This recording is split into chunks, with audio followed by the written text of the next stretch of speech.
It was supposed to be a new beginning, but instead it became the morning my world collapsed. I still remember the sharp sting of the cold Boston air sneaking through the cracks of our small apartment, the soft cries of my newborn twins filling the space, and the heavy silence that clung to everything like a funeral shroud. I had just finished feeding them, cradling their tiny bodies close to my chest, when I heard the front door creak open. My heart leapt with hope. Maybe Ethan had returned to start the life he had promised us. Maybe the man I loved hadn't changed as much as I feared. I turned with a smile, only for it to freeze on my lips. Ethan stood there, framed by the doorway, his face pale and hollow, his eyes distant as if he were looking at something, or someone, far beyond me. His hands were clenched into fists at his sides, and the sight sent a chill spiraling down my spine. Something was wrong. I set the babies gently back into their crib, my hands trembling slightly as I tucked the soft blanket around them. "Ethan?" I whispered, my voice cracking under the weight of dread. He didn't answer at first. He just stared at the floor, breathing heavily, like he was preparing for a battle he knew he would lose. Finally, he looked up and I saw it, the decision already carved into his features. "We need to talk," he said, his voice low and broken. I felt the ground shift beneath me, but I nodded numbly, urging him to continue, even though every cell in my body screamed for him to stay silent. Ethan took a long, shuddering breath, then forced the words out like they were razors on his tongue. "I can't do this anymore. I have to leave." For a moment, I couldn't process what he had said. I blinked at him, confused, as if hearing a language I didn't understand. "Leave?" I echoed, barely a whisper. "What do you mean, leave?" He shifted his weight from foot to foot, his gaze darting anywhere but at me. "My mother, she was right. You and I, we don't belong in the same world." I thought I could fight it, but I can't. The room seemed to tilt, and I had to grip the side of the crib to steady myself. The babies stirred at the sudden tension, their tiny faces crumpling as if sensing the devastation unfolding around them. Tears blurred my vision, but I refused to let them fall. "Not yet. You're leaving me?" I asked, my voice barely audible. "Leaving your own children?" Ethan's face contorted with something like guilt, but he said nothing. His silence was more damning than any confession. In that moment, I realized the truth. The man I had loved, the man who once promised to stand by me through everything, was already gone. What stood before me now was a stranger, a coward, a puppet still tethered to the woman who had hated me from the start. He turned to leave, his hand resting on the doorknob for a fraction of a second longer than necessary, and then he was gone. The door clicked shut behind him, the final nail in the coffin of our life together. I stood there, motionless, as the soft whimpers of my twins grew louder, their cries slicing through the suffocating silence. I crumpled to the floor, burying my face in my hands, and for the first time since the nightmare had begun, I allowed myself to break. The sobs tore out of me, raw and uncontrollable, shaking my entire body. I cried for the love that had died, for the promises shattered, for the future stolen from me.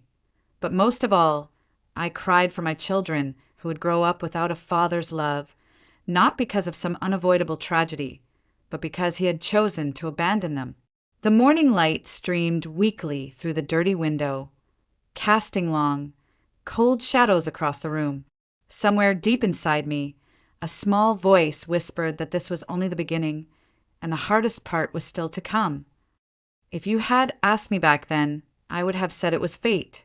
I met Ethan Caldwell on a crisp October afternoon, when the golden leaves of Boston's public garden swirled around my feet and the world felt wide open and full of promise. I had just moved to the city, fresh out of college, armed with little more than a degree in interior design and dreams too big for my tiny savings account. I was rushing to a job interview, balancing a coffee and a portfolio under my arm, when a gust of wind knocked my papers loose and sent them flying across the sidewalk. And that's when Ethan appeared, He helped me gather the scattered drawings, his warm smile and steady hands calming the chaos I felt inside. His eyes were a striking shade of deep blue, and when he looked at me, it was as if he truly saw me, not just the nervous young woman scrambling after her future. We ended up talking for hours at a small cafe tucked between rows of brownstones, the city fading around us as laughter and easy conversation filled the space between us. At the time, I had no idea who he really was. To me, he was just Ethan, not the heir to Caldwell Estates, one of the most powerful real estate dynasties stretching from Boston to Miami. He didn't flaunt it. No designer suits, no air of superiority, just a worn leather jacket, an easy grin, and a voice that made promises sound like they could actually be kept. We fell fast. We fell hard. It was the kind of love that felt inevitable, the kind you read about but rarely believe could happen to you. Ethan wasn't like the other men I'd met in the city, the ones who measured your worth in business cards or designer labels. He was kind, grounded, and he made me believe that love could conquer anything, even the brutal walls of the world he came from. The early days were a dream. Weekend trips to Cape Cod, late nights sketching our future together on napkins, whispered promises shared under the stars. It was everything I had ever wanted, everything I had dared to hope for. When Ethan proposed 6 months later, under the sprawling branches of an ancient oak tree in the Boston Commons, I said yes without a second thought. Looking back now, I realize how naive I was. Love, I thought, was enough. It didn't matter that I didn't come from money, that my family name carried no prestige. It didn't matter that his world was built on generational wealth and silent expectations. I believed that what we had was stronger than all of that, and for a while it was. When I found out I was pregnant, Ethan's joy was blinding. He twirled me around our tiny apartment, laughing with pure wonder, his hands cradling my belly as if already feeling the tiny heartbeats within. "We'll protect them," he whispered against my skin. "No matter what. You, me, and our little family, nothing else matters." For a moment, I let myself believe it. I let myself imagine a life where love would shield us from judgment, where determination could outpace disdain. I ignored the small voice in the back of my mind, the one that whispered about the world we would be up against, the one that wore pearls and diamonds and judged women like me without mercy. But love, no matter how fierce, how pure, is sometimes not enough to withstand the forces that lurk behind closed doors, forces like Eleanor Caldwell. Forces that wear a mother's smile but wield a heart made of stone. And even as Ethan kissed my forehead and whispered promises of forever, a shadow had already begun to stretch over us, when I was too blinded by hope to see. The first time I met Eleanor Caldwell, it felt like stepping onto a battlefield dressed for a garden party. Ethan had insisted it was just a casual gathering at the Caldwell estate, a chance for me to meet some of his extended family and friends. He had smiled, kissed my forehead, and said, "Don't be nervous. They're just people." But as we pulled up the winding driveway and the towering stone mansion loomed into view, my heart sank because everything about that place screamed that I didn't belong. Inside, the estate glittered under the weight of old money. Crystal chandeliers sparkled above marble floors, and oil paintings of stern ancestors glared down from gilded frames. Men in tailored suits murmured about stocks and politics, while women draped in silk and diamonds eyed one another with veiled disdain. I clutched Ethan's hand tightly, my pulse hammering in my ears, and tried to smile, but it felt like trying to stay afloat in a storm. And then I saw her. Eleanor Caldwell sat at the center of the grand room like a queen, holding court. A glass of deep red wine rested in her manicured hand, her steel-gray eyes sweeping the room with clinical precision. She was elegant, poised, and utterly terrifying. When her gaze landed on me, it was as if a blade had been drawn silently across my skin. She rose from her chair with the grace of someone used to commanding attention without lifting her voice. Crossing the room slowly, she approached us, her heels clicking sharply against the marble. Every conversation around us seemed to hush, the air thick with expectation. "Ethan," she said warmly, kissing his cheek with a familiarity that spoke volumes. Then, turning to me, she offered her hand, a smile curving her lips but not reaching her eyes. "And you must be Sophia." I took her hand, and despite my best effort to hide it, I flinched slightly at the chill of her touch. "It's lovely to meet you, Mrs. Caldwell," I said, forcing my voice steady. Her smile sharpened, a wolf smile hidden behind pearls and politeness. "Daniel tells me you're expecting," she said, her voice as smooth and cold as the marble underfoot. How unexpected! I opened my mouth to respond, but nothing came out. The weight of her gaze pinned me in place. Ethan shifted uncomfortably beside me, squeezing my hand, but I could feel the tension radiating from him like heat off asphalt. Eleanor said nothing else to me that night. She didn't have to.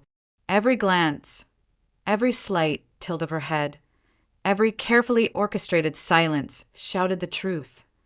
I was not welcome here.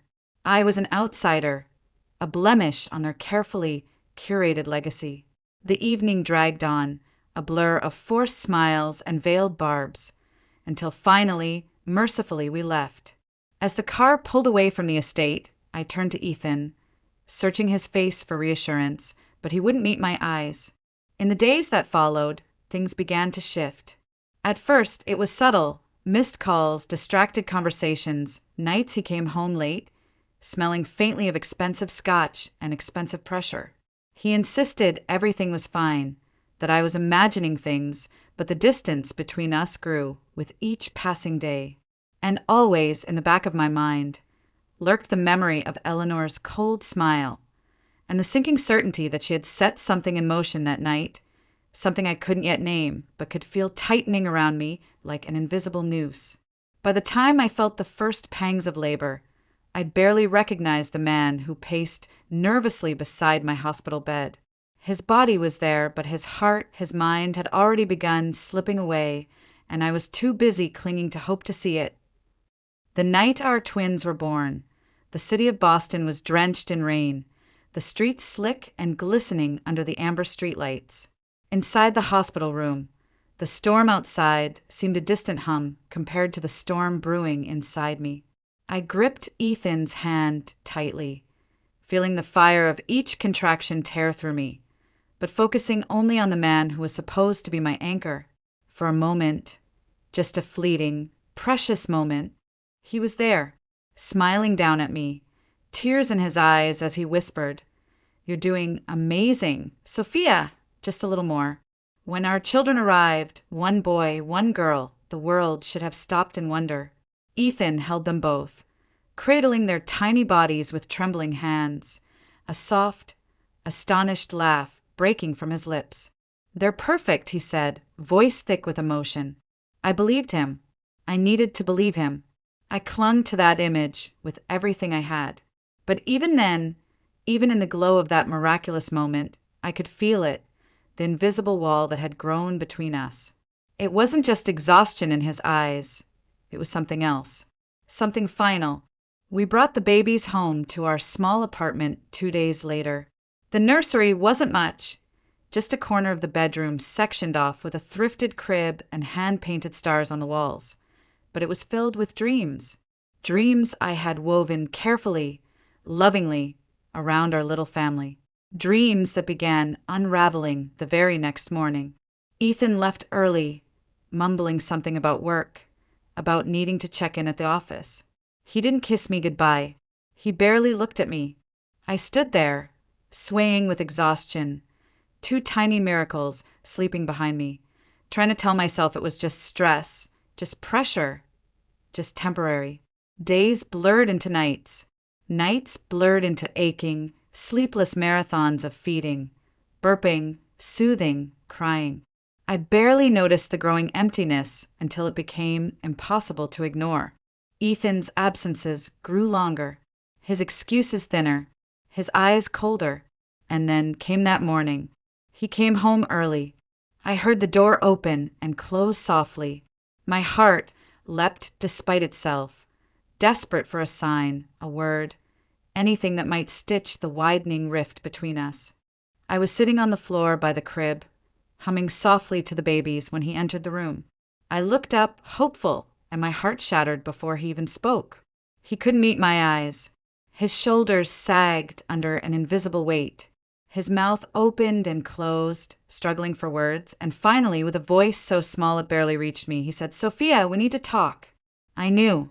I knew before he even finished. Still, I asked because some cruel part of me needed to hear it aloud. Talk about what? He closed his eyes, breathing out a tremor of regret. "I can't stay. I'm sorry, but I can't do this anymore." The room spun. I clutched the side of the crib to steady myself, feeling the world crumble around me. "You can't stay?" I repeated, my voice barely a whisper. "You're leaving your own children?" Ethan flinched like I had struck him, but he didn't take it back.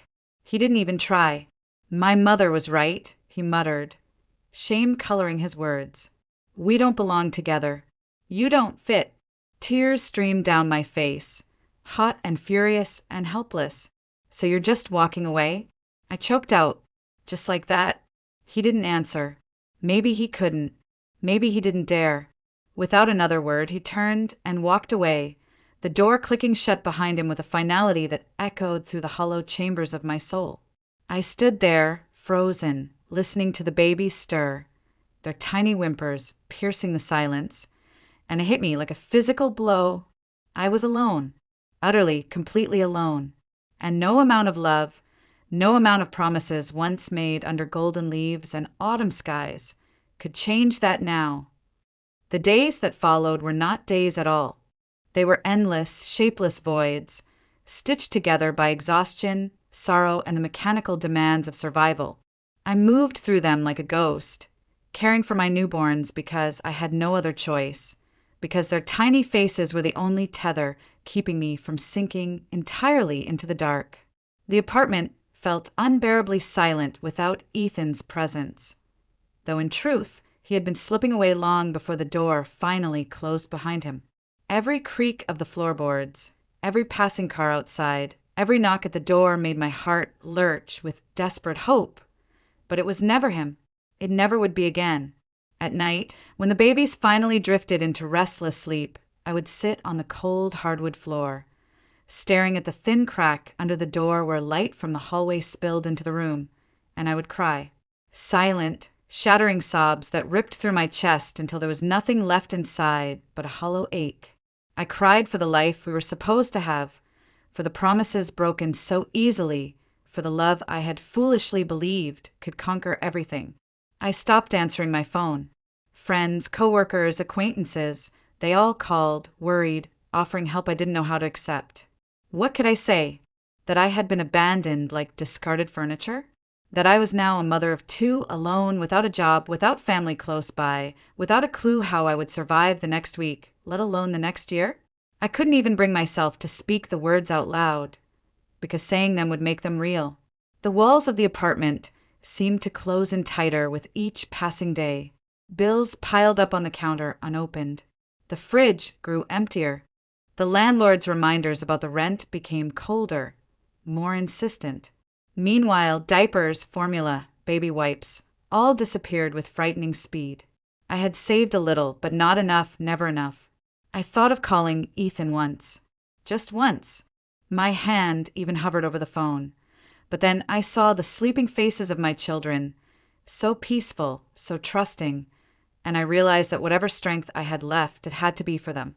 Not for a man who had turned his back on us the moment life demanded more than pretty words and easy affection. Still, some nights, the loneliness was unbearable. I would sit by the window, watching the rain streak down the glass, feeling the vast, uncaring world pulse just beyond reach. Boston's city lights glittered in the distance, vibrant and alive, and I had never felt so isolated. There were moments I wondered if anyone would notice if we simply disappeared, if anyone would care.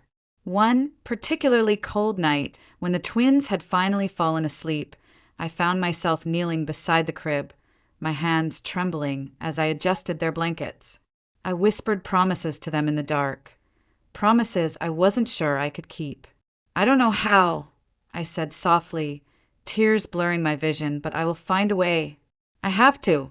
That night, something shifted inside me. It wasn't dramatic, wasn't immediate, but it was there. A tiny, stubborn ember in the wreckage. A flicker of understanding that no one was coming to save me.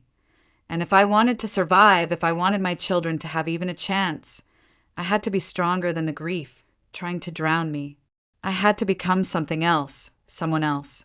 The sun rose the next morning, pale and hesitant over the frozen rooftops, and for the first time since Ethan left, I didn't crumble when I opened my eyes. I moved through the small apartment with deliberate steps, feeding the babies, changing them, rocking them back to sleep. I brewed a pot of cheap coffee, ignoring the hollow ache in my stomach. And then I sat at the kitchen table with my battered laptop, staring at a blank screen, fingers hovering uncertainly over the keys. It was time to try, to rebuild, to crawl out of the wreckage he had left behind, no matter how impossible it felt. Because the truth was cruel but simple. No one else was coming. The first time I sat down to rebuild my life, it wasn't with some grand plan or soaring ambition. It was pure necessity, raw survival. I needed to find a way to provide for my children, and no one was going to offer it to me. I sent out resume after resume, desperate for any job that could accommodate the erratic needs of 2 newborns. But reality slammed into me harder than any rejection letter. No one wanted to hire a woman who had just given birth to twins, who couldn't stay late, who couldn't work weekends, who couldn't guarantee she'd be available at a moment's notice. Some recruiters didn't even pretend to hide their disdain. Others simply stopped responding. The money dwindled, faster than I expected, faster than I could control. I rationed formula, skipped meals, sold off what few valuables I had left. I rocked my babies at night, feeling the gnawing hunger clawing at my own stomach, whispering to myself that tomorrow would be better. It had to be. One evening, after another string of rejection emails, I sat at the cracked kitchen table, my head in my hands, feeling the walls press closer than ever. My babies lay asleep nearby, dressed in the tiny outfits I had sewn for them when I couldn't afford anything else. Clothes made from leftover fabric scraps, stitched together by trembling fingers. I looked at them, their tiny chests rising and falling in innocent trust, and an idea, wild and ridiculous and impossible, sparked somewhere in the wreckage of my mind. If no one would hire me, I would hire myself. It sounded absurd. I wasn't a fashion designer. I didn't have investors. I didn't have a team. All I had was an old second-hand sewing machine borrowed from the elderly neighbor downstairs, a handful of fabric, and the stubborn belief that maybe, just maybe, I could create something better than the overpriced, uncomfortable baby clothes lining the shelves of department stores. I called it Bright Nest, a place where little ones could be wrapped not just in fabric, but in hope, in resilience, in the love that had survived everything. The first pieces were simple, stretchy leggings, soft onesies, cozy hats, all made during stolen moments between feedings and diaper changes. I photographed them as best I could, using my battered phone and a bedsheet for a backdrop. I built a small, clumsy website late at night while the twins slept beside me, their breath steady and rhythmic, the only music in my new world. I emailed bloggers, influencers, parenting groups. Most never replied. A few sent polite rejections. One woman placed a tiny order, a single onesie, but canceled it the next day without explanation. Every setback felt personal, like the universe laughing at my foolishness. Doubt seeped in, slow and corrosive. Was I wasting time that could be better spent begging for a job? Any job? Was I foolish to think I could build something when everything else had crumbled so easily? One night, after another fruitless day, I curled up beside the crib, clutching one of the little outfits I had made. Tears slid down my face, hot and bitter. But somewhere in the midst of that despair, I looked at my baby sleeping peacefully, dressed in clothes crafted by my own broken hands, and something inside me refused to quit. Maybe the world didn't care. Maybe success would never come. But these two little souls, they deserved a mother who tried. So I tried. I refined my designs. I took better photos. I reworked the website. I stayed up until dawn stitching and sewing and learning, pushing through the exhaustion that blurred my vision. For weeks, there was nothing. No orders. No hope. And then, one morning, a notification blinked across my cracked phone screen. Order received. One bright Nest Soft onesie. It was a small order. Tiny. Insignificant by any real measure. But to me, it was everything. The first order gave me hope. But hope alone didn't pay for diapers or rent. I kept working, pouring every ounce of energy into Bright Nest, even when the days bled into nights and the nights into exhausted mornings. I juggled everything. Feedings, diaper changes, endless sewing, and hand packing every tiny package that left my apartment. Each sale was a small victory, a reminder that maybe, just maybe, I was clawing my way out of the pit that had swallowed me whole. But it was slow, so painfully slow. Some weeks I would only get 1 or 2 orders, barely enough to cover a bag of formula, and there were nights I still cried quietly into my pillow, wondering if I was chasing a dream that would never grow beyond the walls of our crumbling apartment. Then, one evening, everything changed. I had sent a sample package to a parenting influencer, a woman with hundreds of thousands of followers on Instagram, without expecting anything. I had almost forgotten about it entirely, until my phone buzzed with a notification that made my heart stop. She had posted about Bright Nest. A simple photo, her smiling baby girl, wrapped in one of my handmade onesies, the caption gushing about the quality, the softness, the love stitched into every seam. She called Bright Nest a hidden gem for moms who want their babies wrapped in comfort and care. Within minutes, my inbox exploded. Messages from mothers flooded in, asking about sizes, colors, custom orders. My tiny website, which had limped along in quiet obscurity, suddenly crashed from the surge of traffic. I stared at the error screen, blinking, my brain struggling to catch up, and then I laughed a wild, disbelieving laugh that startled the twins awake. Orders poured in faster than I could process them. 10, 20, 100. I lost count. I called my elderly neighbor downstairs, begging for her help packing shipments. I hand-wrote thank you notes at 2 in the morning, bleary-eyed but exhilarated. The following days were a whirlwind. I sourced more fabric, hired a local seamstress part-time, expanded my little operation from a corner of my living room to a cramped but functional workspace 2 blocks away. Bright Nest was no longer just an idea, it was becoming real, tangible, alive. And for the first time in what felt like forever, I was alive too. Every smile from a satisfied customer, every photo of a happy baby wearing my designs, was a stitch repairing the pieces of my broken heart. Every sale was a reminder that I was more than what Ethan had left behind.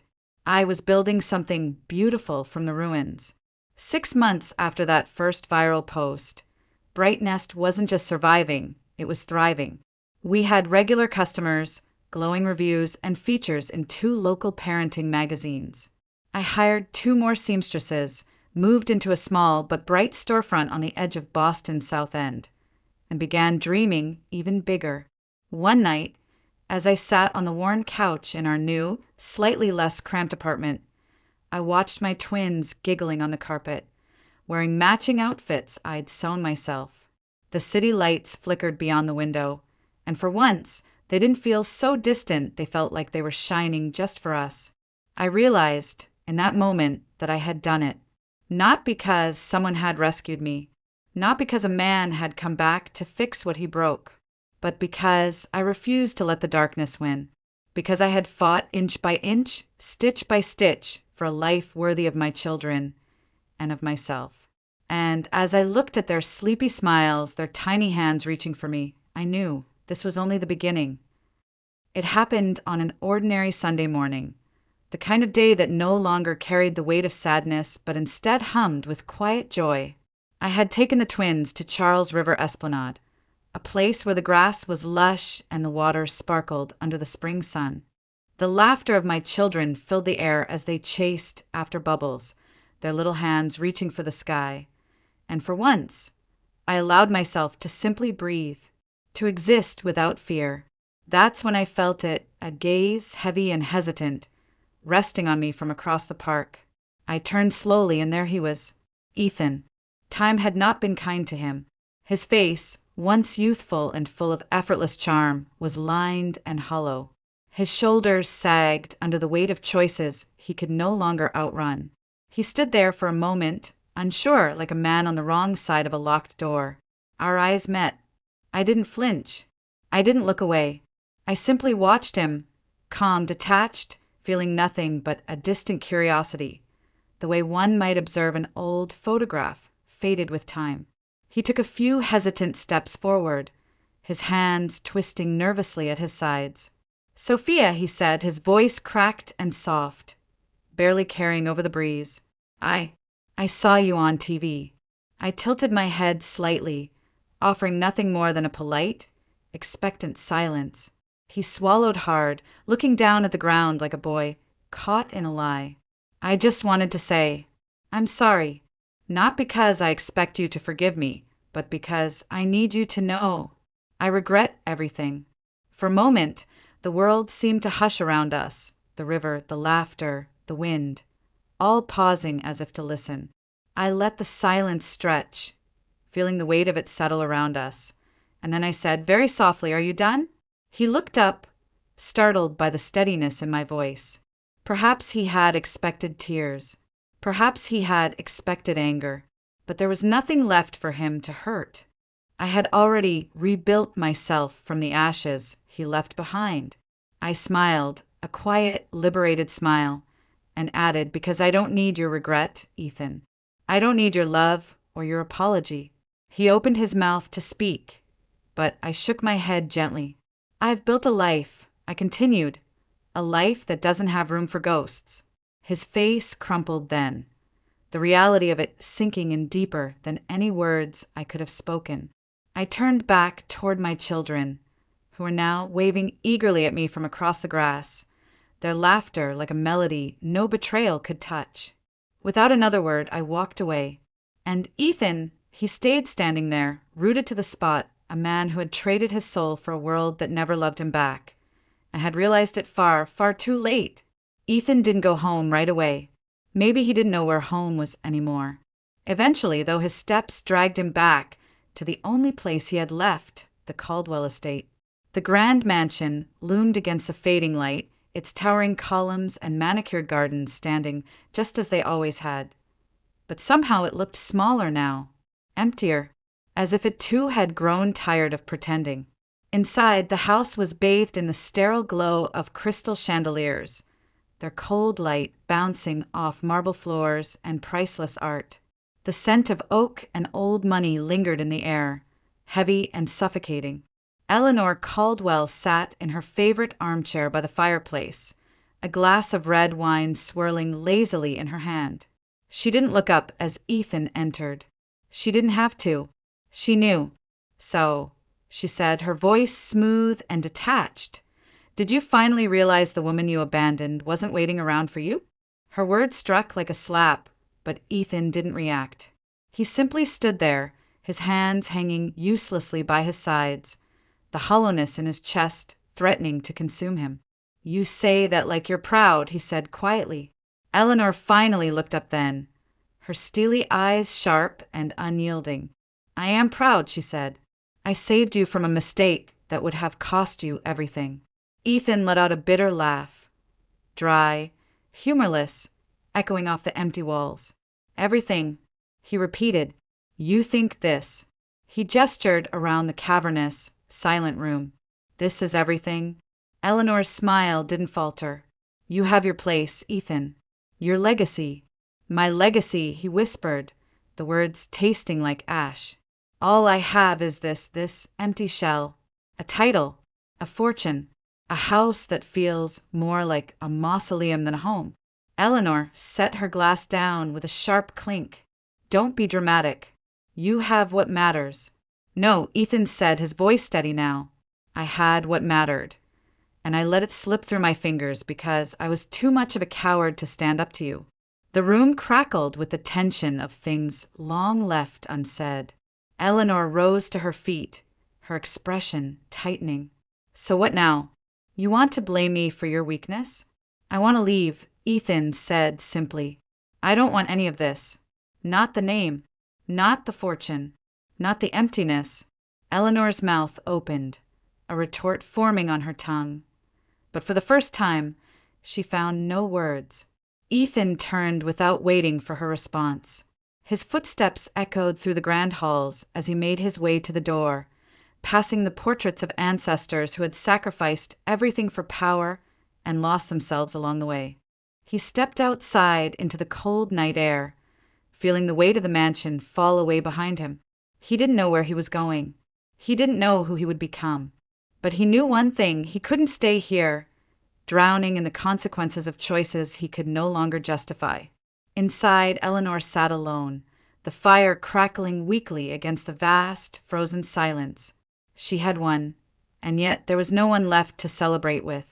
No son, no grandchildren, no family, just the ticking of the grandfather clock and the bitter taste of a victory that had cost her everything. Morning sunlight spilled through the windows of our new home, painting everything in soft gold. The laughter of my children echoed down the hallway, blending with the rich aroma of freshly brewed coffee. I sat at the dining table, my laptop open in front of me, scrolling through new contracts and customer messages for Bright Nest, the little brand that had once been stitched together from nothing but desperation and a mother's love. I paused for a moment, letting it sink in, letting the quiet joy fill me. There was no fear here, no emptiness, no walls closing in, just warmth and freedom. The twins dashed into the room, their tiny feet thumping against the hardwood floors, each proudly wearing one of my newest designs. I scooped them up into my arms, spinning them around until we collapsed onto the couch in a pile of giggles and tangled limbs. Their smiles lit up everything. This was success. This was happiness. Not the hollow kind measured by bank accounts or last names or the approval of those who had long since forfeited their right to matter, but the kind built slowly, carefully, stitch by stitch, heart by heart. Later that afternoon, as we strolled through a busy shopping center, I heard someone call my name. I turned to see a young woman, her arms full of baby clothes, her face bright with recognition. "You're Sophia Bennett, right?" she said, breathless with excitement. "The founder of Bright Nest?" I blinked, surprised, but nodded with a small smile. "Oh my God, I'm such a huge fan," she gushed. "Your story, it's so inspiring. You've shown so many of us that it's possible to rebuild, to start over, even when it feels impossible." I laughed softly, touched by her words. "I just did what I had to do," I said. "Sometimes you have to lose everything to find yourself." That night, after the twins had bathed and eaten and drifted off to sleep, I sat beside their beds, telling them a bedtime story, not about princes or castles, but about a woman who had once been broken, and how she had rebuilt herself stronger than ever. My daughter, her voice thick with sleep, asked, "Mommy, did she live happily ever after?" I smiled, brushing a strand of hair from her forehead. "She did," I whispered, "because she made her own happiness." As I turned off the lights and stepped into the hallway, I paused at the doorway, looking back at the two small figures nestled safely in their beds. They were my why, my how, my everything, and no man, no betrayal, no legacy of cold privilege could ever take that away from me. Far away, in a mansion filled with echoes and regrets, Ethan Caldwell was grappling with the choices he had made and the life he had lost. But here, in this home built not with money, but with courage, there was only love.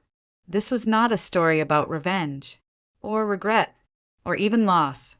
It was a story about resilience, about choosing to rise again and again, even when the world tries to break you. It was my story, and it was just the beginning. It was the sound that made the entire ballroom fall silent, a low, distant thrum, mechanical, rhythmic, growing louder with each second. I didn't even have to turn around. I already knew what it was. And I knew exactly what came next. "Sorry I'm late," a voice rang out from the main doors, smooth and self-assured. "Had to park the helicopter." I didn't look. Not yet. I let them look first. My mother, with her half-smirk frozen mid-laugh. My aunt, still holding a champagne flute halfway to her lips. My brother Robbie, slack-jawed in the corner like he'd just seen a ghost. I lifted the microphone closer, smiled slightly, and said, "Well, I guess that answers your question. But I'm getting ahead of myself. To understand that moment, you need to know what happened just 30 minutes earlier. The engagement party was being held at the Sugar Land Marriott, one of those massive venues with chandeliers too big to make sense and floors that echo no matter how many people walk across them. I walked in alone, draped in a deep wine-colored sari, hair up, gold jewelry minimal but deliberate. All eyes turned to me, not because I was stunning, but because I wasn't supposed to be alone. "Where's your fiancé, Lena?" "Still in, where was it, Doha." "Have you thought about freezing your eggs yet?" I smiled, nodded, dodged. My cousin Nisha was glowing in the center of the room, surrounded by layers of silk and admiration. She deserved her moment. I wasn't here to make waves. I was here to show up. But then I heard them. Near the cocktail bar, my mother Mina, my Aunt Tara, and two other women I didn't recognize, probably distant relatives with too many opinions. "I've stopped asking," my mother said, laughing. "She says he's in aviation." "What does that even mean? Is he a flight attendant?" "She never shows photos," Aunt Tara added. "Maybe he's imaginary." They burst out laughing. Not polite chuckles. Big, open mouth, can you believe this girl laughter. I stood frozen behind a flower arrangement, holding a glass of sparkling water, watching my hand tremble ever so slightly. I could have walked away. I should have. But I stayed, letting every word land like a slap. They'd always done this. Doubted me. Mocked my choices. I didn't go to med school. I didn't marry the first software engineer they threw at me. I moved to Berlin at 23. Then Dubai. Started a boutique branding firm. I built something, but it was never enough. Not for them. Especially not when I told them I was engaged, and said he couldn't meet them just yet. "He doesn't exist," they'd said. "No man would stay with a girl like you this long without meeting her parents." They didn't know about the nights Kian and I spent building our dreams over takeout and mood boards, the red-eye flights he took to surprise me between contracts in Zurich and Riyadh, the way he kissed my forehead whenever I felt like giving up. But they didn't want to know. They only wanted a version of me that fit their boxes. So I kept quiet until now. The MC had just called for toasts. People were murmuring. Champagne flutes were raised. My name was next on the list. I stepped forward, heels steady, voice calm. I didn't prepare anything. I didn't need to. "I'll keep it short," I said. "It's beautiful to witness two people who are supported, celebrated, and believed in. Not everyone gets that. If you do, hold on to it." There was polite applause. Nothing more. Then came the thrum, the hum of propellers, the rush of wind. Confusion swept through the room. Some guests turned toward the windows. The planner rushed to the door. And then he walked in. Kian, slim-fit navy suit, no tie, hair slightly windswept, as if he'd just stepped off a yacht commercial. Watch catching the chandelier light, just so. He walked straight to me, kissed my forehead, and whispered, "Did I miss your toast?" I exhaled. "No, you're right on time." People clapped, awkwardly. A few guests exchanged glances, unsure if this was planned or just surreal. My mother looked stunned, still holding her glass, but no longer remembering why. Her dupatta had slipped slightly off her shoulder. She didn't fix it. It was the first time I had ever seen her speechless. But to really understand why, you have to go back. Back to when everything between us started to unravel. I grew up in Sugar Land, just outside Houston, in a tight-knit Indian-American household where tradition wasn't just a suggestion. It was the law. My parents, Rajesh and Meena Patel, with a blueprint of expectation. My mother ran a strict household while managing my father's dental practice from behind the scenes. My father? Charismatic, respected, calculating. The kind of man who believed effort only mattered if it produced results that could be displayed in a glass cabinet. By 16, I already knew what they wanted from me. Stanford, med school, husband, 2 kids by 30. If I strayed from that path, there would be consequences, subtle ones, silent ones, but sharp as razors. And I tried. I really did. I enrolled in a pre-med track at Rice University, took on the MCAT prep classes, wore the smile they liked. But the further I went, the less I recognized myself. My sketchbooks stayed under my bed unopened. My hands itched for charcoal, but I kept holding a scalpel instead, until I didn't. I left medicine in my junior year, switched to design, told them over dinner. My father didn't speak for 10 whole minutes. My mother said, "So, fashion school," and laughed like I'd just told her I was joining the circus. The day I moved to Berlin for my first freelance contract, my mom refused to come to the airport. My dad handed me a check as a peace offering, then added, "Just remember, if it doesn't work out, we won't say we told you so." I didn't cash that check. For the next decade, I built something out of nothing. Started in brand consulting, slowly scaled into luxury market strategies, moved to Dubai. Clients came from Paris, Qatar, Tokyo. I signed NDAs with billion-dollar companies and hosted private roundtables at the Burj. But in every call home, I still felt like a dropout, a cautionary tale they whispered about to other parents at temple gatherings.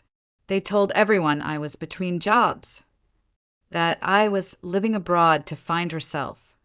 When I met Kian, God, I was already so tired of hiding.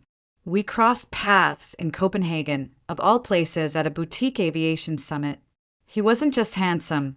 He was quiet in the way only confident men are.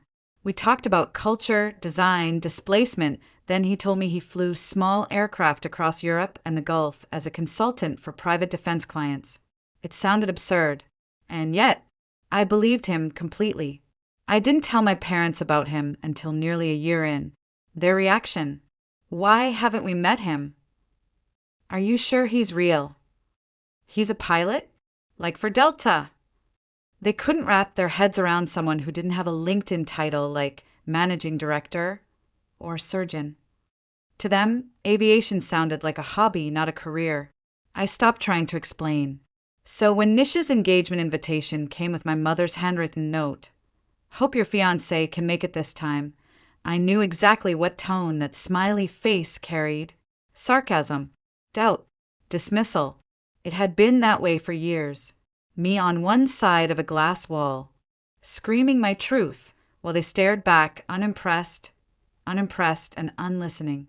But Kian didn't need them to believe. He only asked what time the event started. When I told him traffic in Houston would be a nightmare, he simply said, "Then we'll take the heli." I laughed at first, thought he was joking, but he wasn't. Kian wasn't the kind of man who needed to be loud to be seen. He let others underestimate him until they couldn't anymore. And tonight, just as I was about to be buried under their ridicule once again, he came crashing into the scene like a plot twist no one was ready for. Kian didn't come in with fanfare. He didn't need to. He stepped into that ballroom like it belonged to him, like the chandeliers had dimmed themselves in anticipation, like the marble floors had waited all evening just to echo his steps. And for a few seconds, no one knew how to react. My Aunt Tara blinked rapidly, her smile fading into a twitch. My cousin Nisha, bless her heart, looked confused, then curious. Ravi's eyes widened like he was seeing me for the first time. And my mother couldn't decide whether to fix her sorry or her expression. Kian walked straight to me, bypassing every cluster of murmuring guests. He didn't hesitate. He didn't perform. He simply looked at me like he always did, with warmth, steadiness, and the kind of quiet love that doesn't ask for approval. Then he kissed my forehead gently, like the rest of the room didn't exist. Did I miss your toast? He whispered. I shook my head, slightly, voice steady. No, you're right on time. And just like that, the temperature shifted. The judgment in the air dissipated. Skepticism began to melt, replaced by something else. Curiosity, calculation, maybe even regret. Guests who once averted their gaze when I entered now leaned in. Someone near the buffet whispered, "That's him," and another added, "I thought she was joking." He was no longer the myth they'd scoffed at. He was here, real, and devastatingly composed. Kian turned toward the crowd with the calm assurance of someone who'd attended enough black-tie galas to know that silence is more commanding than applause. He shook hands with whoever approached, always polite, always measured. He didn't flaunt his credentials, he didn't need to. My Aunt Tara extended her hand stiffly. Kian shook it with grace, then turned to my mother. "Mina Auntie," he said warmly, "it's very nice to finally meet you." She hesitated, half a breath too long. Her fingers fidgeted at the edge of her dupatta. Then she took his hand with a rehearsed civility I'd seen her use on annoying neighbors or women with too much contouring. "Oh," she said, her voice light. "Yes, of course. Hello." It wasn't real warmth, but it wasn't a slap either. My father, Rajesh, was better at hiding his surprise. He stepped forward with a firm handshake and a half-smile that could have belonged to a conference room. But I saw the flicker, just a twitch, near his jawline. He was sizing Kian up the way he did with business partners who wore custom suits, but didn't mention which firm. "So, you work in aviation?" he asked, the question layered with doubt. Kian nodded. "Mostly consulting now. Defense logistics, flight strategy, projects across Europe and the Gulf. But I still fly occasionally, keeps me grounded." Ironically, a few nearby cousins chuckled. Not because it was funny, but because the room was recalibrating. Everyone was. Desperately. Because I wasn't the lost daughter anymore. The eccentric cousin. The artistic disappointment. Now, I was the woman with the man in the helicopter. And more importantly, I was the woman who didn't need to prove herself anymore. For years, I had walked into rooms like this with my shoulders tucked in, my voice softened.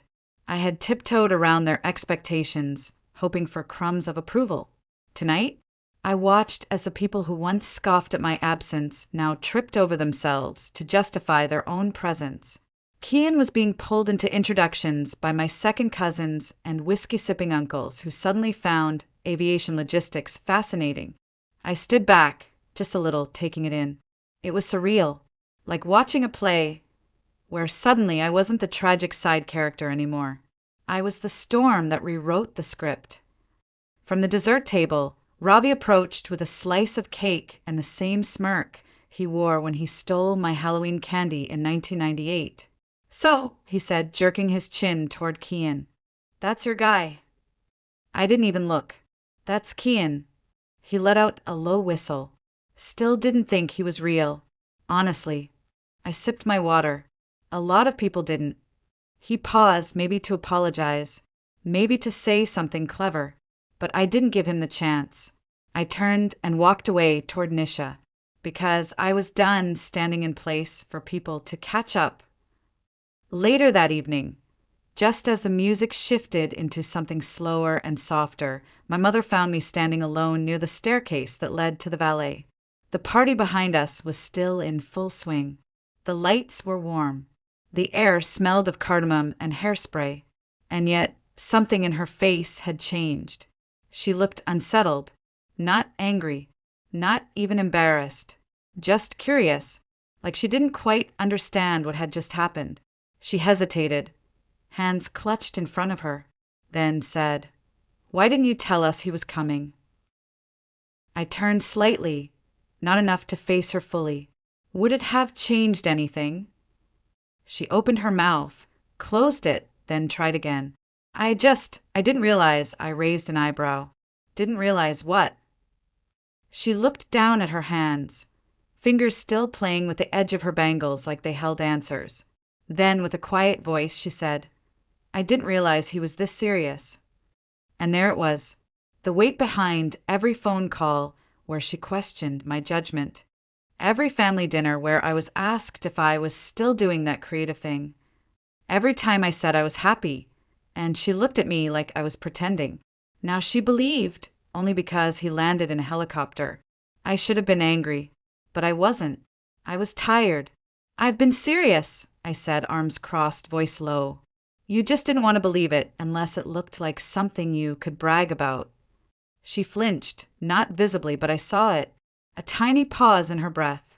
"I'm glad you came," she said after a moment. I nodded. "Me too." But not for them. For me. Because for the first time in years, I didn't walk into that room hoping to prove anything. I walked in knowing exactly who I was, and watching everyone else scramble to catch up felt liberating. A little while later, Kian found me again on the rooftop garden attached to the venue. It was quiet up there, away from the dance floor and the endless buffet lines. You could see the stars struggling behind the Houston haze. He wrapped his arms around me from behind, rested his chin on my shoulder. "How'd it go?" he asked softly. I didn't answer right away.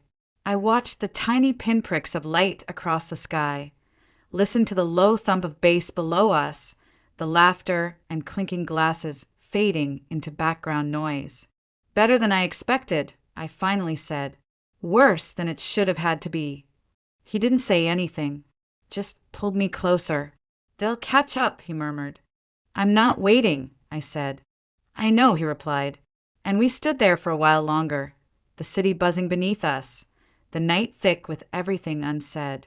I didn't know what would happen next, whether my family would try, whether tonight was a fluke or a turning point. But for once they saw me, and more importantly, I saw myself.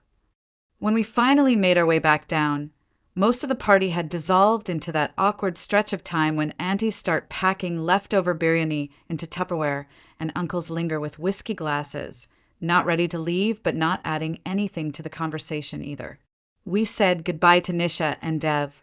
They were glowing a little tipsy, perfectly content in their own version of tradition. I hugged her tight. "You did great," I whispered. She smiled. "So did you. You have no idea how satisfying that was for me." We both laughed, and in that moment I realized she hadn't needed me to explain or justify. She'd always known. As we headed toward the valet line, I could feel my parents' eyes on us from across the room. They didn't say much. My father gave Kian a polite nod. My mother offered a thin-lipped smile that almost passed for warmth. It was fine. I wasn't expecting transformation, but something had shifted, maybe not dramatically, not overnight, but tectonically. The next few days felt strange. Not cold, not distant, just suspended, like everything had paused mid-shift, waiting to see which way gravity would pull. There was no explosive fallout, no angry texts, no dramatic confrontation with my parents asking, "Why didn't you tell us?" or "Is this serious?" No sudden dinner invitations or tearful apologies either. But small things started happening. Quiet, almost imperceptible things. My father forwarded me an article from Forbes titled "How Boutique Branding Firms Are Reshaping Global Luxury." No message, just a link. But the subheading mentioned Dubai, and I had mentioned something similar to him months ago, when he barely looked up from his newspaper. It was his way of saying, "I'm paying attention now." My mother, who once claimed she didn't even know how to use group chat, posted a photo from the engagement party in the family thread. One of Kian and me, standing near the stage. She captioned it, "Look who finally made it into the family album." She didn't tag me. She didn't react to the comments from distant cousins who wrote, "Handsome," or "Such a beautiful couple." But she left it there. That alone was monumental. And then there was Aunt Tara, the one who'd laughed the loudest about my imaginary fiancé. She sent me a Facebook friend request, liked 3 of my old travel photos from Jordan, Croatia, and one random blurry shot of me in front of a cafe in Florence. No comment, no message. She just wanted me to see it. Even Ravi texted. "Ravi, hey Ravi, Sorry if I've been a JRK, Robbie. That was impressive. I stared at the screen for a full minute. Me, not sure if that's an apology or a TED Talk intro, Robbie. Let's go with both, I didn't respond. Not because I was angry, but because I didn't need to anymore. One afternoon, I stopped by my parents' house in San Felipe to pick up a few things my mom had asked me to take before I flew back. Some of my grandmother's old jewelry, a hand-woven shawl, and a pressure cooker that she swore was too premium to ship overseas. Kian stayed in the car, scrolling through his phone. I walked up the familiar walkway alone. The house smelled the same: incense, coriander, a faint trace of old wood. Like time hadn't dared move inside these walls. As I stepped into the hallway, something caught my eye. On the wall next to the family portrait shelf, past the ones of Robbie's college graduation, Nish's Mendi ceremony, and Dev holding up an award, there was a new frame. A recent photo, Kian and me, side by side, smiling under the stage lights of that ballroom. I froze. My mother appeared behind me, holding a folded shawl. She followed my gaze. Did you print this? I asked quietly. She nodded. Nisha emailed it. I liked it. It's a nice picture. I waited for the but. It didn't come. There was a long silence. She adjusted a vase that didn't need adjusting. Then finally, with her back still half turned, she said, I may have misjudged. My heart tightened, not because I needed more, but because I'd never even gotten this much. He seems thoughtful, she added. I didn't respond right away. It wasn't an apology, but it was the closest we'd ever gotten. I never needed you to be impressed, I said, voice low. I just needed you to stop assuming I was lying. She looked up. For once, she didn't argue. You've always done things differently, she said. That's hard for us to understand. But maybe different doesn't mean wrong. It was a moment, an incomplete one, but still a crack in the wall. I took the shawl, nodded, hugged her briefly. No words, no lingering. I left before either of us could ruin it by saying too much. Back in the car, Kian looked up. You okay? I nodded. Yeah. He didn't press. That's another reason I love him. He knows that sometimes silence is the loudest kind of peace. We flew back to Dubai 3 days later, and I don't think I fully processed what that trip had done to me until the desert air hit my face. Warm, dry, unapologetically bold. The sound of Arabic and English blending through the airport. The familiarity of my own rhythm returning. Late dinners on the balcony. Morning calls with clients in Milan. Weekend flights to Paris. We were back to us. And for a while, we didn't talk about the engagement party. We didn't need to. It had done what it needed to do. But something lingered. Not anger. Not even a need for closure. It was something heavier, like a weight I hadn't named yet, but had carried for years. All those moments, they doubted me, laughed at me, dismissed me as a dreamer with no direction. Even now, after their polite smiles and awkward nods, I knew. They didn't fully understand what I had built. They thought they saw it, but they hadn't really seen. I didn't want them to just come around. I wanted them to sit in the front row and witness it.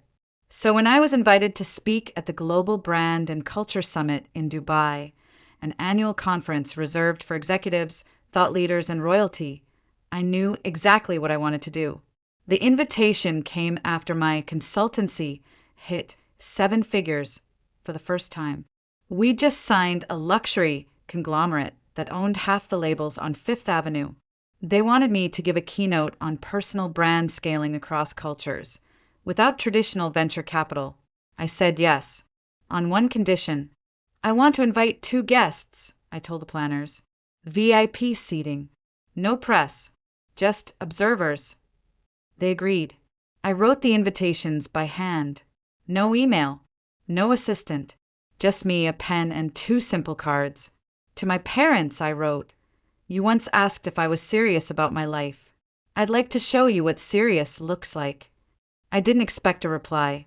They didn't text for 3 days. Then a simple message from my mother. We'll be there. When they arrived in Dubai, Kian picked them up himself. Not in a helicopter. In our Tesla. We'd done the dramatic entrance already. Now it was about elegance, precision, control. He drove them to our apartment, a sleek 3-bedroom on the 39th floor overlooking the Palm, floor-to-ceiling windows, Moroccan tile in the kitchen, and custom lighting I'd commissioned from a Berlin-based artist. My mother stepped in and froze. Her eyes darted from the matte black countertops to the brass light fixtures, the bookshelf lined with hardcovers in 3 languages. She didn't speak. My father looked around slowly, said nothing, but I could see it, the recalibration. They hadn't pictured this.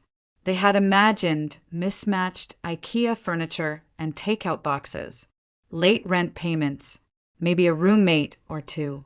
Definitely student loan debt. Not investor dinners on the terrace. Not me. That night, I walked onto the summit stage wearing a white tailored pantsuit and minimalist heels. Hair pulled back. No jewelry but a single gold cuff. The spotlight cut a clean line across the podium as I stepped into it. And there they were, front row, silent, watching. I told my story, not about the family tension, not directly, but about rejection, about being underestimated, about choosing the harder path when the easier one came with expectations I couldn't live with. I spoke of starting something from scratch, of scaling without VC, of clients who laughed when I pitched but called back when they saw results. I ended with this. When no one offers you a seat at the table, build your own, and then invite them to see what they missed. There was silence, then applause, then a line of people, entrepreneurs, executives, even a minor prince from Abu Dhabi, shaking my hand, asking questions, quoting my words. And in the middle of it all, my father, standing off to the side, arms folded behind his back, watching, like he did at his own conferences. Except this time, the spotlight wasn't his. Over dinner that night, my mother turned to Kian and said, "Thank you for believing in her when we didn't." He smiled politely, didn't say, "You're welcome," because it wasn't about them anymore. The real revenge wasn't that they envied me. It was that they no longer mattered. I didn't need their approval. But it was satisfying, so deeply satisfying, to see the doubt in their eyes replaced with awe, to feel them realize that I hadn't just landed on my feet. I had soared. A few days later, before their flight back to California, my father asked to speak with me. Just the 2 of us. We stepped out onto the balcony of the apartment, the sea stretched out like glass beneath us, the warm wind lifting the ends of my scarf. He leaned on the railing, quiet for a long time. Then, without looking at me, he said, "You've done well." I didn't respond right away. Part of me wanted to ask, why now? Why did it take a stage, a spotlight, an audience of elites for him to see what I had spent years building? But another part of me just listened. "I didn't see it before," he added, "but you've built something. Not just a business. A life." I looked at him. This man who once offered to pay my way back to grad school because he didn't think art was a career, who told me 2 years ago that branding was for people who couldn't do real work, who feared I'd end up alone and irrelevant, and now here he was, admitting it. "I know," I said, my voice calm. He nodded once, then again, and after a beat added, "I'm proud of you." It took 34 years to hear that, and by the time he said it, I didn't need it anymore, but I welcomed it, not for validation, for closure. That to me was the best kind of revenge. Not the helicopter, not the speech, not the business class seats or the applause in 5 languages.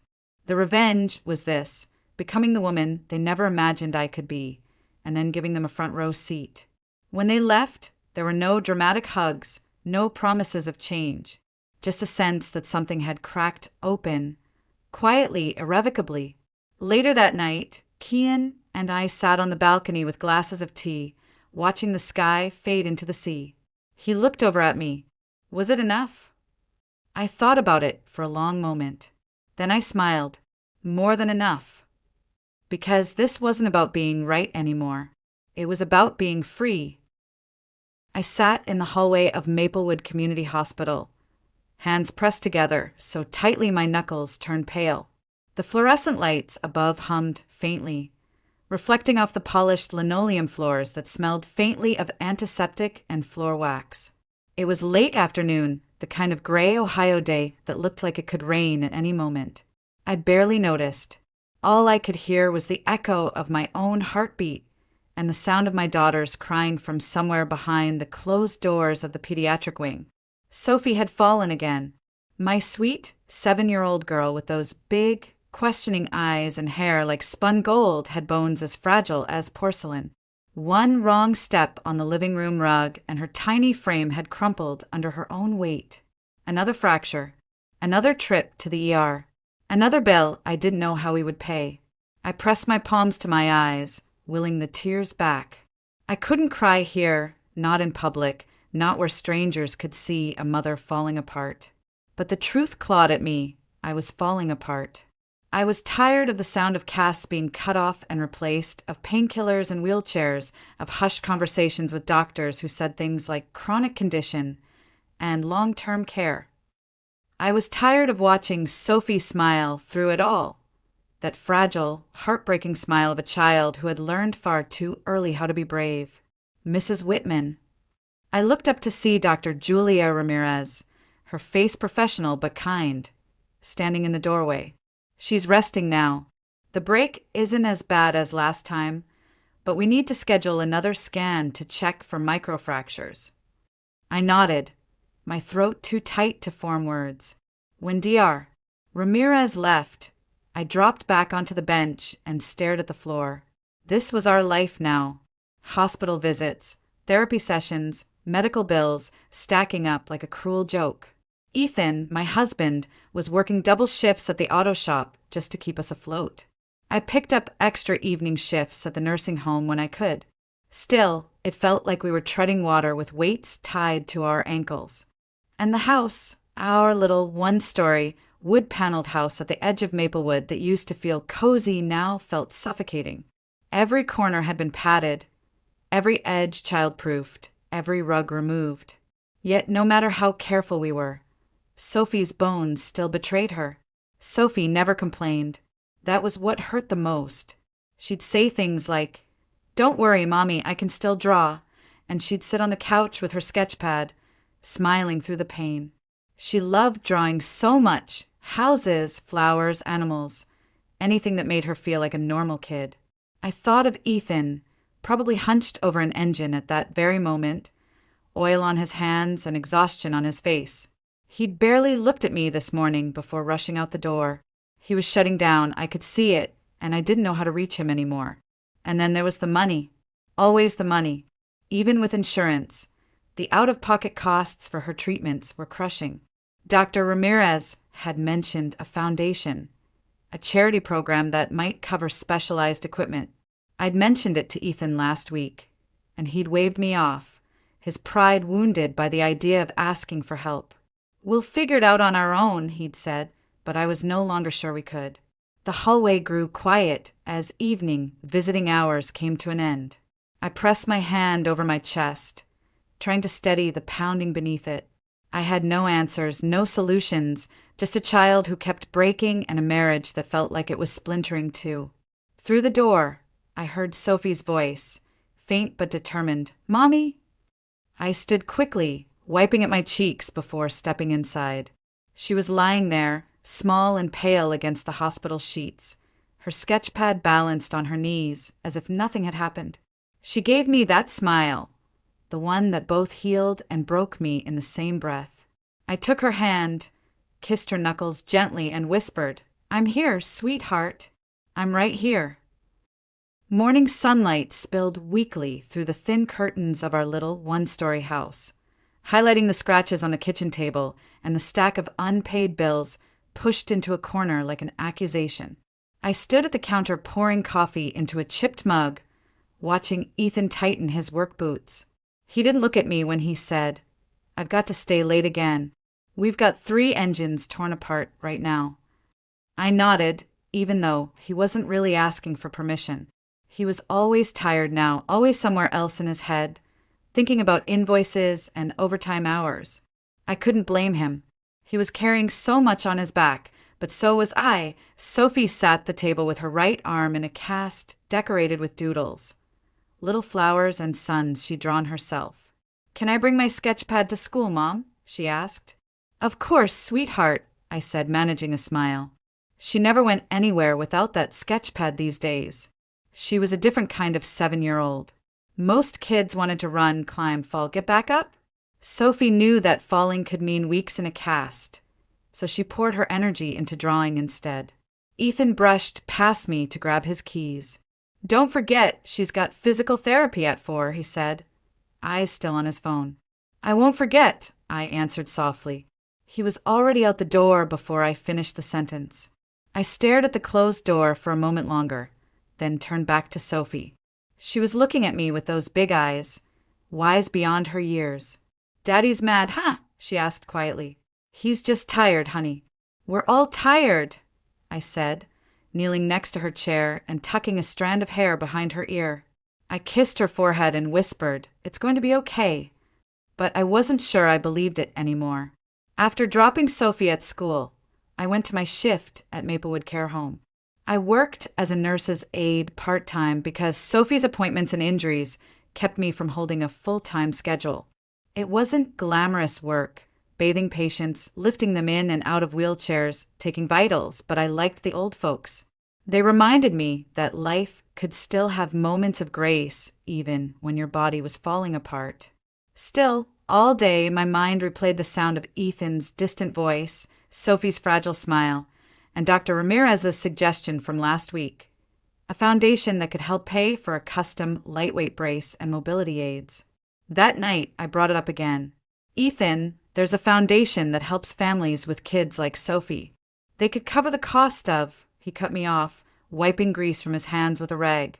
"Claire, we're not taking handouts. I can pick up more shifts. We'll figure it out." I stared at him, frustrated. This isn't about pride. It's about Sophie's life. She could move better, maybe even play outside like the other kids. "Like the other kids," he snapped, dropping the rag on the table. "She's not like the other kids, Claire, and no brace is going to change that. I'm doing everything I can." "What are you doing? Part-time hours? You think a charity is going to fix all this?" The word stung, cutting deeper than he intended, I knew, but they still hurt. Later that evening, Sophie sat on the couch drawing, oblivious, or maybe just pretending to be oblivious, to the tension swirling in the room. She looked up and said softly, "Mom, can I draw a picture of you smiling?" I nodded, my throat thick, and sat still while she sketched. When she handed me the paper, it was a smiling version of me I barely recognized. "You look happy there," she said. "Yeah, I guess I do," I whispered. I folded the paper and tucked it into my pocket, knowing I'd keep it forever. Because even if I didn't feel like the woman in that drawing, Sophie saw me that way, and maybe, somehow, that had to be enough for now. By the end of the week, exhaustion clung to me like a second skin. Every day had blurred together. Waking up before dawn, making lunches with one hand while checking Sophie's medical forms with the other, rushing to work, picking her up for physical therapy, and then crawling into bed long after Ethan had already passed out on the couch. It was Friday afternoon when Hannah stopped by. She was my best friend since high school, the kind of person who could read me with one glance. She stepped inside, looked around at the unwashed dishes and the pile of laundry, then at me, still in my scrubs, hair pulled into a messy bun. "Claire, when's the last time you sat down?" she asked. I tried to laugh, but it came out broken. Sitting down feels like a luxury these days. We sat at the table while Sophie napped in her room. I told Hannah about the fight with Ethan over the foundation funding, about how he looked at me like I was betraying him just for wanting help. My voice cracked when I said, "Sometimes I think if Sophie hadn't been born with this condition, maybe Ethan wouldn't look so defeated all the time. Maybe I wouldn't feel like I'm drowning." Hannah reached across the table and squeezed my hand. "Claire, don't do that to yourself. This isn't Sophie's fault, and it's not yours either. but the words hung heavy in the air even after she left. That evening, Ethan came home late, covered in grease, smelling like motor oil and frustration. He barely said hello before heading to the shower. I reheated dinner and waited, feeling the silence stretch thin as glass. When he finally sat down, I tried to talk. "Ethan, we need to figure out a plan. The bills are stacking up, and Sophie," he cut me off, rubbing his eyes. "I'm working 60 hours a week, Claire. What else do you want from me?" I clenched my jaw, trying to stay calm. "I want us to be on the same team. I want to stop feeling like we're falling apart every time another bill comes in." He slammed his fork down. "We're on the same team. But you keep talking about some charity, like we can't handle our own life. I don't want their pity." "Pity." My voice shook. "This isn't about pity. It's about Sophie walking without fear. It's about her not having to live every day like she's made of glass." He pushed his chair back hard enough to scrape the floor. "You think I don't know that? You think I don't see her? I fix cars all day and still can't fix my own kid." The words hit me like a punch. And for a moment, we just stared at each other, two people so tired, so desperate, neither knowing how to bridge the gap between us. Sophie woke up from her nap and shuffled into the kitchen, rubbing her eyes. She froze when she saw us. "Are you mad?" she asked softly. Ethan knelt, forcing a smile. "No, sweetheart. We're just talking." But she wasn't convinced.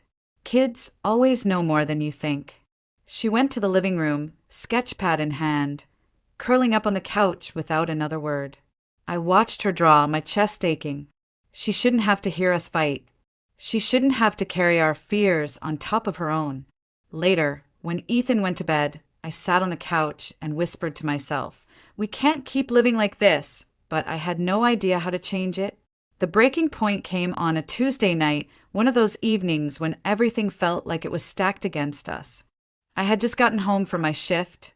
Sophie had a math worksheet crumpled on the kitchen table, and Ethan was still in his work boots, staring at a half-eaten sandwich.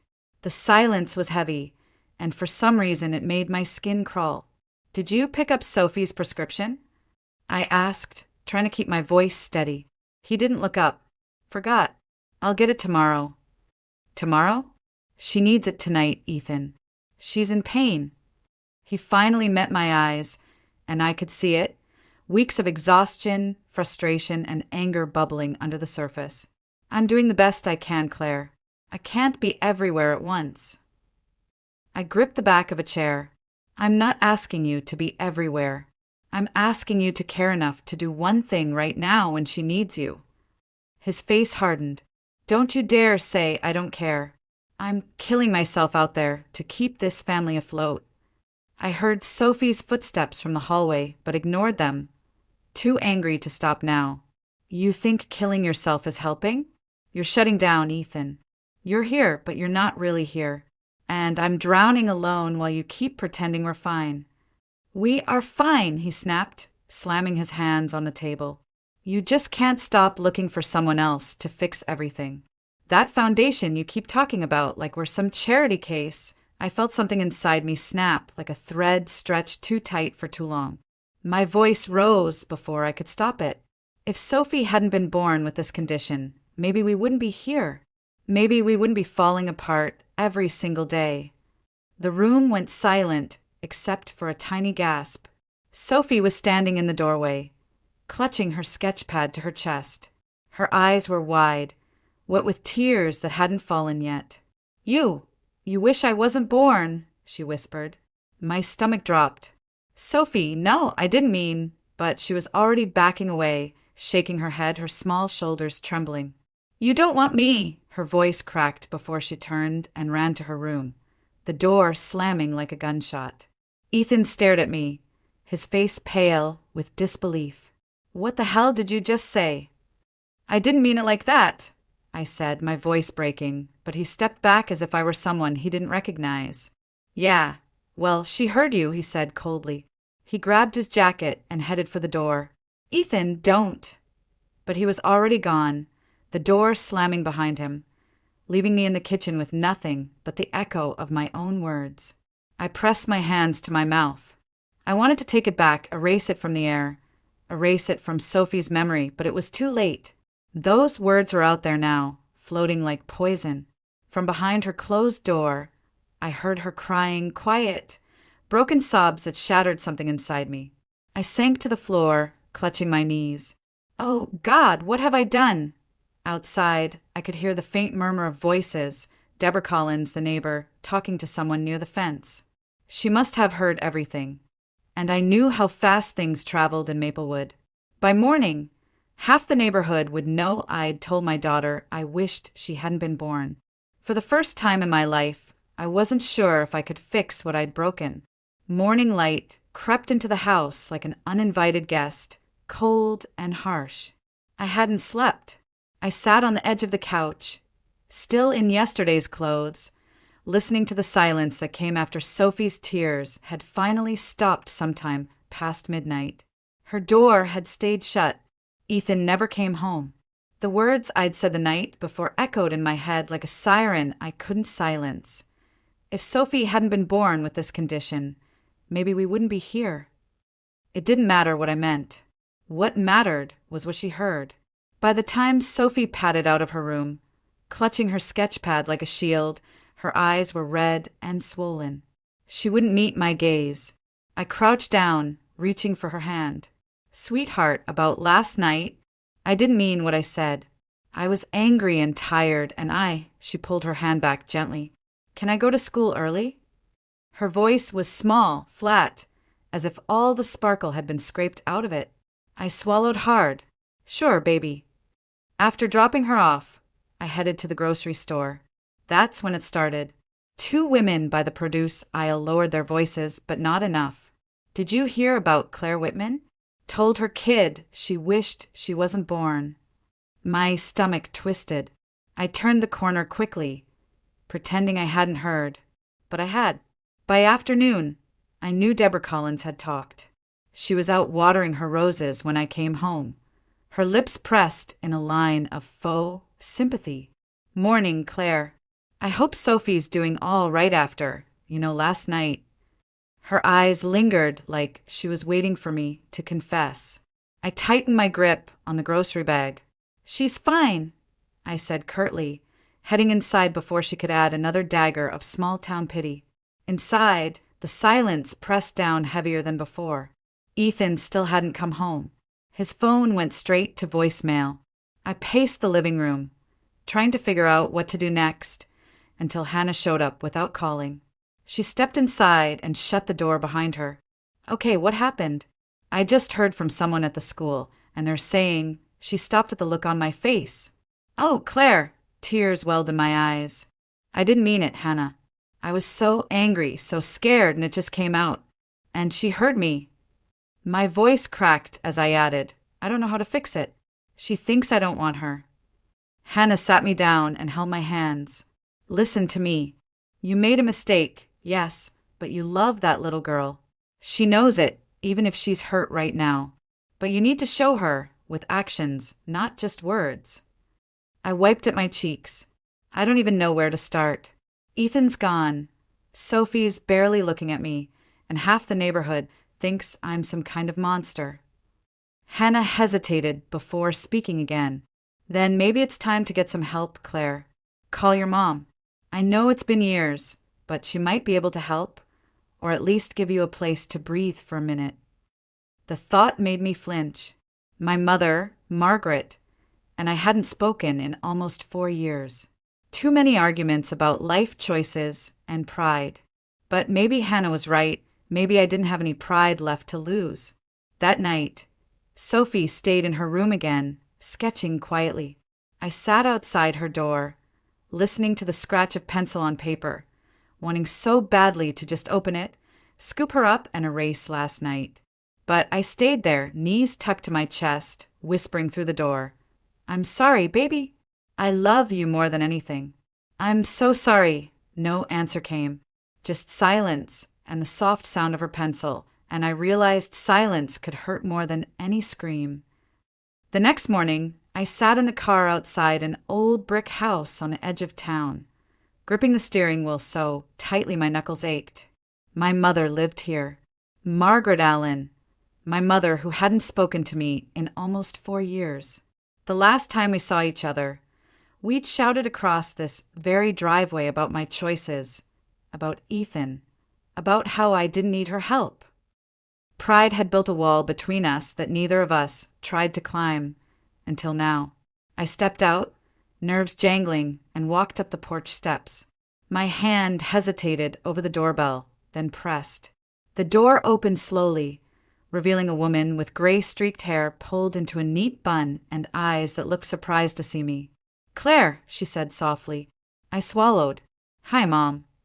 For a long moment, we just stared at each other, the silence stretching years between us. Finally, she stepped aside. "Come in." The house hadn't changed. Same faint smell of lavender and old books. Same quilt on the couch we'd sewn together when I was a teenager. I almost cried at the familiarity. She motioned for me to sit. "You look tired," she said gently. I gave a shaky laugh. "That's one way to put it." Her gaze softened. "This is about Sophie, isn't it?" I nodded, biting my lip. "She's not doing well, Mom. Another fracture. More therapy." And my voice cracked. I said something awful. Something I can't take back. She heard it. Everyone heard it. And Ethan, he's gone right now. I don't even know where. I don't know how to fix any of it. She reached across the table, taking my hands. "Oh, honey, parenting breaks all of us at some point. It doesn't mean you don't love her." Tears blurred my vision. I love her more than anything.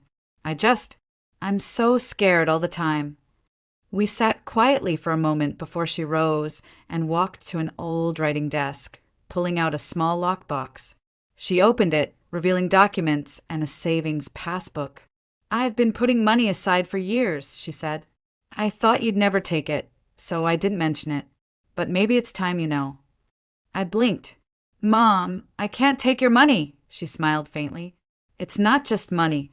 A friend of mine, Walter Hughes, you might remember him from church, started a foundation a few years back. They help kids with rare conditions. He told me once, if you ever know a family who needs us, send them my way." I didn't push before because of how things ended between us. But Claire, this is why he built it. For kids like Sophie. Hope flickered in my chest, small but real. "You think he could help her?" "I know he can," she said firmly. "He funds custom mobility devices, therapy programs, things regular insurance doesn't touch. And he'd do it for Sophie in a heartbeat." I wiped my eyes. "Mom, thank you." She squeezed my hand. "Let's not waste any more years being stubborn, okay?" For the first time in years, I stood and hugged her. She stiffened for a moment, then melted into it, holding me tight. "You're still my girl," she whispered. "And Sophie's my granddaughter. Let me help you this time." As I drove home later, I felt something I hadn't felt in weeks. Relief. Real, tangible relief. There was a path forward now. Through Walter Hughes. Through this foundation. Through maybe even healing with my own mother. When I walked in the door, Sophie was curled on the couch sketching as usual. She glanced up, guarded but curious. "Where were you, Mommy?" I knelt beside her, brushing a stray hair from her face. "I went to see Grandma, and I think we found someone who can help you walk easier, sweetheart. Someone who believes you can do more than just sit and draw." Her eyes widened, a tiny spark of hope flickering there. "Really?" "Really?" I whispered, hugging her gently. For the first time since everything fell apart, it felt like maybe, just maybe, we were going to be okay. 2 days later, we met Walter Hughes. He was taller than I remembered from my childhood memories of church picnics. A man in his late 50s with kind eyes and the firm handshake of someone who'd spent his life building things. He welcomed us into his modest office, walls lined with photos of kids who had received help from his foundation. "I read Margaret's message," he said, smiling at Sophie. "She tells me you're an artist." Sophie held up her sketch pad shyly. "I like to draw flowers and houses and people sometimes." Walter crouched down to her level. Well, that's good because we're about to draw a whole new picture for you, a picture where you move around easier. He explained that the foundation could provide a custom lightweight brace and adaptive crutches, designed specifically for kids with brittle bones. This isn't about pity, he said firmly, looking at me. This is about potential. Every kid deserves a chance to do a little more, to feel a little freer. Sophie's face lit up in a way I hadn't seen in weeks. She traced the edge of her cast and whispered, "Will it hurt?" Walter shook his head. "Nope. It'll feel different, but not painful. And we'll have a therapist show you exactly how to use it." For the first time since that awful night, I felt a genuine smile tug at my lips. "Thank you, Walter. You don't know what this means." He chuckled. "I do, Claire. Trust me, I do." That afternoon, Sophie was fitted for her new brace. She wobbled at first, but when the physical therapist, Linda, coached her, she took 2 careful steps, then 3. Her eyes widened. "Mom, I'm doing it," she said, excitement trembling in her voice. I clapped, tears stinging my eyes. "You are doing it, sweetheart." When we got home, Sophie went straight to her room and drew for over an hour. When she emerged, she handed me a drawing, a little girl standing on 2 legs, smiling wide, a brace on her leg and a sun overhead. She'd written at the bottom, "Me, walking like everybody else." I had to turn away so she wouldn't see the tears sliding down my cheeks. Ethan still hadn't come home. He'd sent a brief text saying he was staying with Marcus, his co-worker, to clear his head. It hurt, but part of me understood. He'd been carrying his own storm. That night, Marcus called me. "Claire, I think you should know something," he said, voice steady. "Ethan's been blaming himself for everything. Sophie's condition, the bills, even what you said. He's talking like he's failed as a husband and father." I swallowed. "Marcus, can you talk to him? He listens to you." "I already did," Marcus said. "Told him this isn't about failing, it's about being human. And about stepping up instead of running away. I think he's starting to get it." After the call, I sat on the couch, looking at Sophie curled up under a blanket, her sketch pad still on her lap even as she drifted to sleep. For the first time in weeks, I felt hope seeping back into our lives. It wasn't just about braces and therapy. It was about second chances, about finding a way back to each other. The next morning, as Sophie practiced walking between 2 parallel bars at the therapy center, she looked up at me and said, "Mom, maybe I can draw me running one day." I laughed through tears. "Yeah, sweetheart, maybe you can." The therapist smiled, wiping her hands on her scrubs. "She's strong, Claire. Stronger than you think." And I believed her. For the first time, I really believed her. It was late evening when I heard the crunch of tires on our gravel driveway. Sophie was in her room, finishing a drawing, and I was folding laundry at the kitchen table, trying not to think too much. The front door creaked open, and there he was, Ethan, standing in the doorway like he wasn't sure if he was allowed to come inside. For a moment, neither of us spoke. Then he set his bag down and said, quietly, "Marcus told me about the brace and about your mom."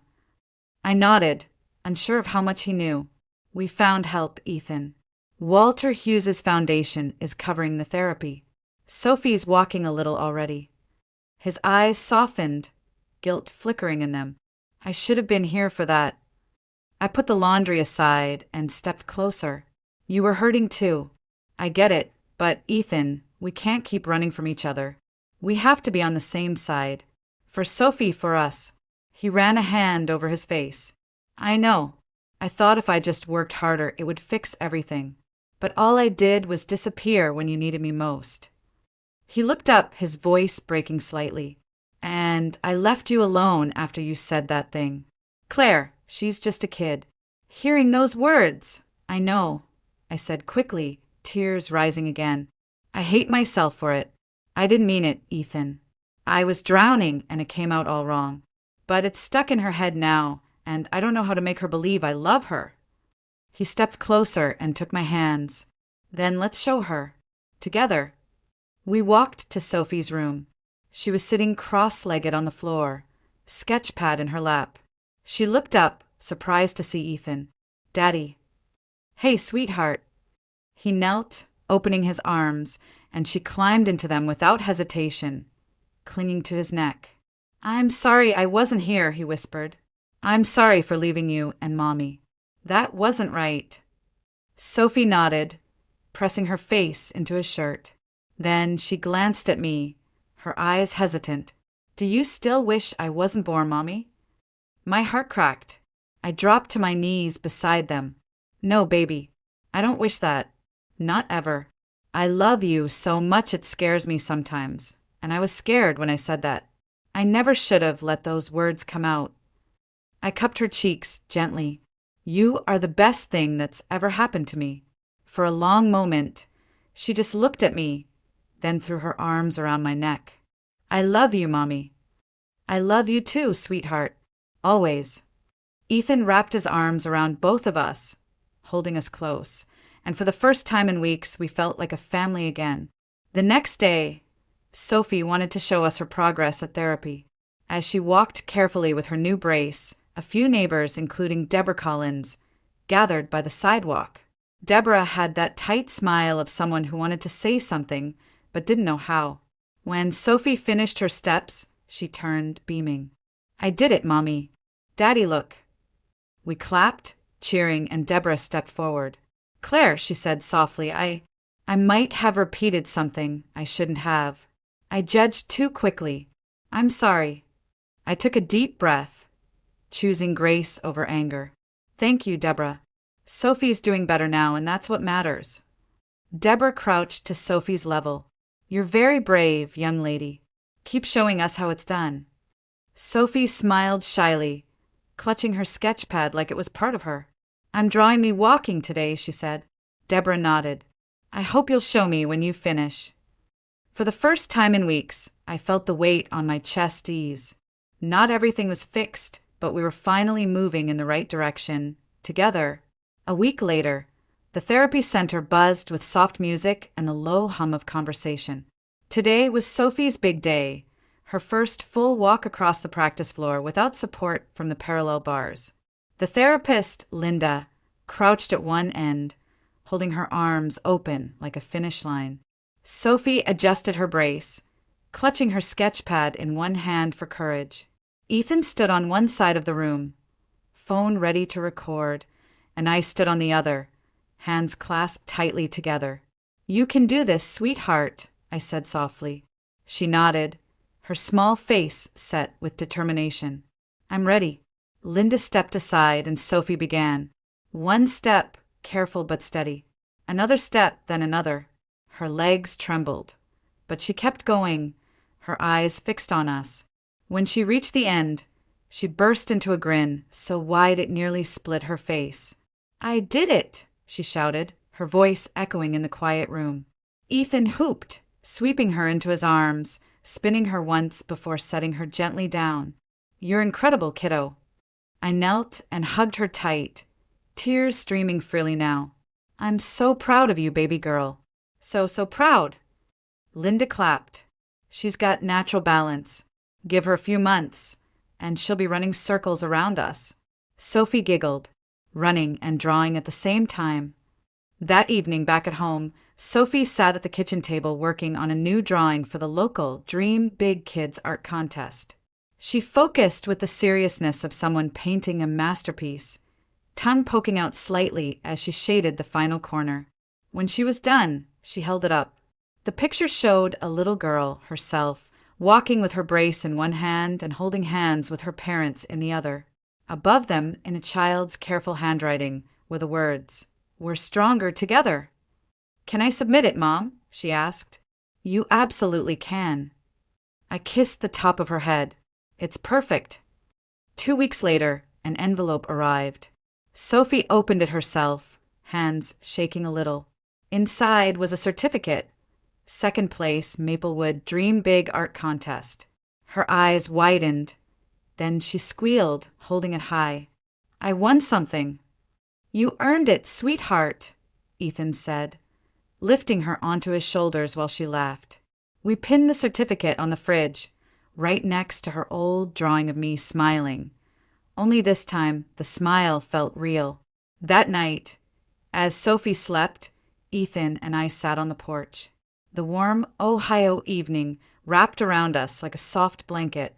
Fireflies blinked in the yard, and somewhere far away, a train whistle blew.